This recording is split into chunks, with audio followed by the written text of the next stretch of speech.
guys কি খবৰ আজি মানে মই এটা মাণ্ডেলা ডায়েৰী এটা আনিছোঁ মাণ্ডেলা ড্ৰাই এইটো পানী লৈছোঁ আৰু ব্লেক কালাৰ আৰু এইটো ব্ৰাছ এবাৰ মই এইটো কৰোঁ এতিয়া মোৰ যিটো ড্ৰয়িংটো যেতিয়া কমপ্লিট হ'ব তেতিয়া মই আপোনালৈ লৈ আম এইটো আধা হৈছে বেছি ভিডিঅ'টো লং নহ'বৰ কাৰণে আপোনালোকক দেখাম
গাইজ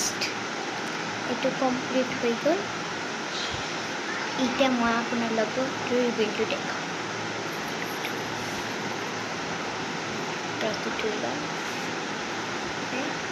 ওৱান টু থ্ৰী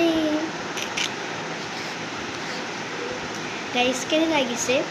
আপোনালোকে এইটো কমেণ্টত জনাব বাই বাই আৰু লাইক এণ্ড ছাবস্ক্ৰাইব কৰিব বাই বাই আপোনালোকে কৰি নাজানে নহয় বাই বাই